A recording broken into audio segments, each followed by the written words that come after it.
யாரை ட்ரோல் பண்ணாலும் இல்லையா, ஆனால் சிஎஸ்கே டீமை பயங்கரமாக ட்ரோல் பண்ணியிருப்பாங்க. ஏன்னா எந்த இன்ஸ்டாகிராமு யூடியூப்புக்குள்ளே போனாலும் சரி ட்ரோல் மெட்டீரியலாக வந்து சிஎஸ்கே டீமை வந்து பயன்படுத்திக்கிருந்தாங்க.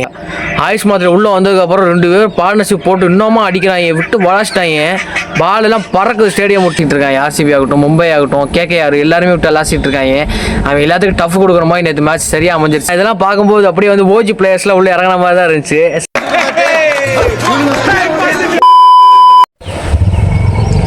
கைஸ் ஃபைனலி ஐபிஎல் ஸ்டார்ட் ஆயிடுச்சு. என்ன ப்ரோ சொல்கிறேன், ஐபிஎல் ஸ்டார்ட் ஆயிடுச்சு. ஐபிஎல் எப்போ ஸ்டார்ட் ஆயிடுச்சு ப்ரோ அப்படின்னு சொல்லி நீ கேட்குற கேள்வி வந்து எனக்கு புரியுது. என்னங்க எனக்கு ஒன்றுமே புரியல, எனக்கும் புரியல. ஆனால் நான் எதுக்கு இந்த வாரம் நான் யூஸ் பண்ணுறேன் அப்படின்னா வந்து நடந்த மேட்ச் அப்படி சிஎஸ்கே vs டிசி. எல்லாருமே அந்த மேட்ச் பார்த்துருப்பீங்க, தரமான மேட்ச்சு. என்னால் வந்து அதுலேருந்து மீண்டியா வர முடியல. என்ன பண்ண சொல்கிறேன், அதான் காலகாலத்திலே வந்து டிஎஸ் உட்காந்து இதை பற்றி பேசலாம் அப்படின்னு சொல்லிட்டு வந்து உட்காந்துருக்கேன். கடந்த 3 மேட்சாகவே சிஎஸ்கே டீம் வந்து ஃபுல்லாக டவுன்ஃபால் ஆயிடுச்சு, அது எல்லாத்துக்கும் தெரியும். அதுக்கு வந்து பவுலிங் சரியில்லை, பேட்டிங் சரியில்லை, ஃபீல்டர் சரியில்லை, கேப்டன்சி சரியில்லைன்னு வந்து நம்ம 1000 காரணம் சொன்னோம். ஆனால் வந்து கம்பேக்னா இதான் கம்பேக்குன்னு மாதிரி நேற்று சம்பவம் பண்ணி விட்டாங்க.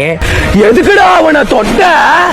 அவன் சுடு தண்ணியிலேயே கைய விடுவான், உன்னை சும்மாவா விடுவான்? ஏன்னா வந்து டிசி அதே மாதிரி தோற்று தான் வந்தாங்க, டிசி அதே மாதிரி. ஆனால் வந்து டிசி வந்து சிஎஸ்கே வச்சு செஞ்சுருவோம் அப்படின்னு சொல்லிட்டு தான் வந்தாங்க.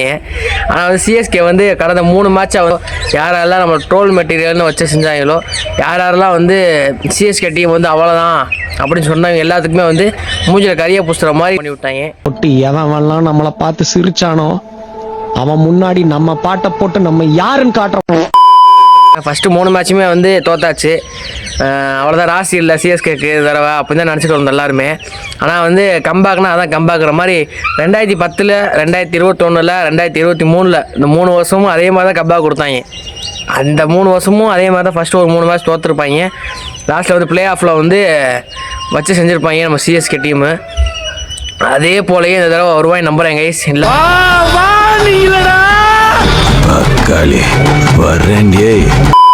எல்லாரும் நம்புவோம். ஏன்னா வந்து ஃபஸ்ட்டு வந்து டாஸ் போட்டாங்க, டாஸ் போட்டுட்டு சிஎஸ்கே பேட்டிங்கு, நம்ம டிசி வந்து பவுலிங் எடுத்தாங்க. கம்பேக் கொடுக்க தான் வந்திருக்காங்க, கண்டிப்பாக அடிப்பாங்க. என்ன பண்ண போகிறேன்னு தெரியல, நம்மளுக்கு வேறு பவுலிங் வேறு வீக்காக இருக்குது, ஃபீல்டிங் வீக்காக இருக்குது.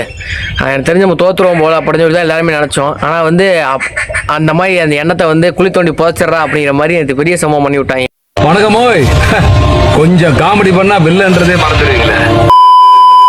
ஏன்னா வந்து கடந்த 3 மேட்சாக வந்து சேட்டா வச்சு தான் செஞ்சுக்கிருந்தாங்க. ஏன் போனால் வந்து வேர்ல்டு கப்பில் வந்து நல்லா ஆடினார். ஆனால் சிஎஸ்கே டீமுக்கு வந்ததுக்கப்புறம் தான் சுத்தமாக ஆடலை. ஃபஸ்ட்டு 3 மேட்சுமே வந்து அவ்வளோ ரன் எடுக்கலை, பேட்டிங் சரியாக பண்ணலை, அப்படி தான் ஏகப்பட்ட பேர் பேசிக்கிருந்தாங்க. ஆனால் வந்து என்னடா என்னையை பற்றி அதை பேசிகிட்டு இருக்கேன், நான் யாருன்னு காமிக்கிறேன்டா அப்படிங்கிற மாதிரி பார்க்கத்தானே போகிறேன் இந்த காளியோட ஆட்டம்.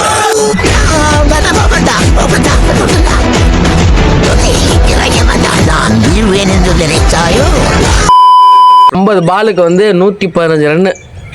கரெக்டாக அந்த ஐபிஎல் வரலாறுலேயே வந்து இந்த அளவுக்கு ஸ்கோர் யாருமே அடிக்கலன்னு நினைக்கிறேன் கைஸ். சப்போஸ் அடிச்சிருந்தாங்கன்னா கமெண்ட் பாக்ஸில் கமெண்ட் பண்ணுங்கள், எனக்கு தெரியாமல் சொல்லிட்டு இருப்பேன் போல். ஃபஸ்ட்டு டாஸ்க் போட்டாங்க, டாஸ்க் போட்டோன்னே வந்து நம்ம சிஎஸ்கே வந்து பேட்டிங்கு, நம்ம டிசி வந்து பவுலிங் எடுத்திருப்பாங்க. எடுத்ததுக்கப்புறம் வந்து நம்ம சிஎஸ்கே பொறுத்த வரைக்கும் யார் ஃபஸ்ட்டு என்ட்ரி கொடுத்தது அப்போ நம்ம சேட்டாவும் வந்து ருத்ராஜ் என்ட்ரி கொடுத்துருவோம். 2 பேர் உள்ளே வந்தாங்க. உள்ளே வந்ததுக்கப்புறம் வந்து சேட்டாவாக ஏதாவது அடிச்சுட்டு இருந்தாப்புல நம்ம ருத்ராஜ் வந்து சுத்தமாக அடிக்கவே இல்லை. போச்சா இந்த மேட்சும் போச்சா அப்படின்னு உட்காந்து யோசிச்சுட்டு இருக்கும்போது தான் பவர் பிளே முடிவில் வந்து நம்ம ருத்ராஜ் வந்து அவுட் ஆகிட்டார். மொத்த ஸ்கோர்னு பார்த்தா 61 ஸ்கோர் பவர் பிளேயே அடிச்சிட்டாங்க. அடிச்சதுக்கப்புறம் சரி அவ்வளோதான மேட்ச் அப்படின்னு சொல்லி உட்காந்துட்டு இருக்கும்போது தான் ஆயுஷ் மாத்திரை உள்ளே வந்தாப்புல. என்னங்கடா ஆளாளுக்கு என் வாதியில பல்லு பிடிச்சு பாக்குறீங்களா?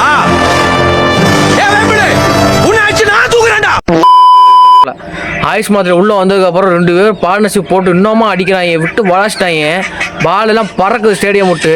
நம்ம சேட்டா வந்து 53 பாலில் வந்து 115 ரன்னு, ஆயுஷ் மாத்திரை வந்து 25 பாலில் வந்து 58 ரன்னு விட்டு வளாச்சிட்டாங்க 2 பேருமே.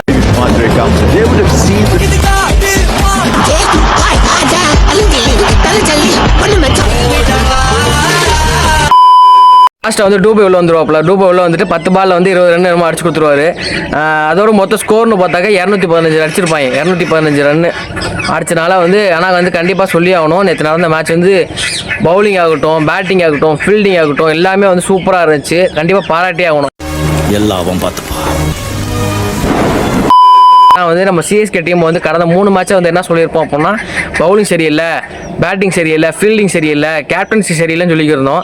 ஆனால் வந்து இது 3மே வந்து கரெக்டாக காமிச்சிட்டாங்க. பவுலிங் ஆகட்டும், பேட்டிங் ஆகட்டும், ஃபீல்டிங் ஆகட்டும், எல்லாமே விட்டு விளாச்சிட்டாங்க. ஆனால் இதெல்லாம் பார்க்கும்போது அப்படியே வந்து ஓஜி பிளேயர்ஸ்லாம் உள்ளே இறங்கின மாதிரி தான் இருந்துச்சு.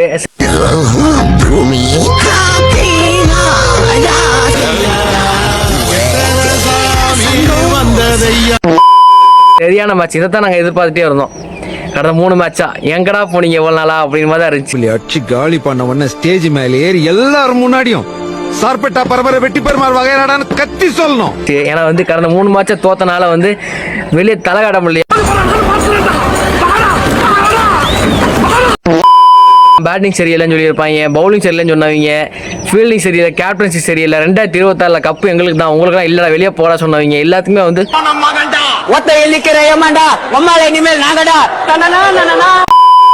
ஏன்னா வந்து சிஎஸ்கே பவுலிங் வந்து பாராட்டி ஆகணும் கைஸ். ஏன் அப்படின்னா வந்து கடந்த 3 மேட்சே வந்து பவுலிங் சரியில்லைன்னு சொல்லிட்டே இருந்தோமா, இந்த தடவை வந்து பவுலிங்கில் வந்து நாங்கள் தான்டா அப்படிங்கிற மாதிரி வந்து நம்ம ஜேம்ஸ் வாட்டன் வந்து 18 ரனில் வந்து 4 விக்கெட் எடுத்துருப்பாப்புல. உண்மையிலே வந்து சரியான பவுலிங். ஆனால் ஜேம்ஸ் வாட்டன் வந்து பாராட்டி ஆகணும் கண்டிப்பாக. அதே மாதிரி வந்து ஃபீல்டிங் வந்து சாதாரணமான விஷயம் இல்லை கைஸ், ஃபீல்டிங் சரியாக பண்ணிட்டாங்க. எஃப்ஆர் கேட்ச்லாம் பயங்கரமாக இருந்துச்சு. அதை பார்க்கும்போதுலாம் அப்படியே வந்து நம்ம சின்னத்தலை ரெய்னா தான் நாவத்துக்கு வந்தாப்புல. எங்கேயோ பார்த்துருக்கேன். யார் யாருக்கு ரெய்னா நாவத்துக்கு வந்தாரோ அவங்களாம் கமெண்ட் பாக்ஸில் கமெண்ட் பண்ணுங்க கைஸ் மறக்காமல். உண்மையிலேயே சரியான ஃபீல்டிங் நேற்று பொறுத்த வரைக்கும், மேட்ச் பொறுத்த வரைக்கும் வந்து பேட்டிங் ஆகட்டும், பவுலிங் ஆகட்டும், ஃபீல்டிங் ஆகட்டும், எல்லாமே விட்டு வளச்சிட்டாங்க. நேற்று சரியான மேட்ச். ஆனால் யாரெல்லாம் வந்து சிஎஸ்கே கம்பேக் கொடுக்க மாட்டாங்க, சிஎஸ்கே அவ்வளோதான் எவ்வளோ சொன்னானோ அவனுக்கு எல்லாத்துக்கும் வந்து மூஞ்சில் கரையை பூசுகிற மாதிரி நேற்று மேட்ச் சரியாக அமைஞ்சிருச்சு. இதே மாதிரி கம்பேக் கொடுத்துட்டே இருந்தாங்க. ஏன்னா 2026 வந்து கப்பு நமக்கு தாங்க. 2026 நாம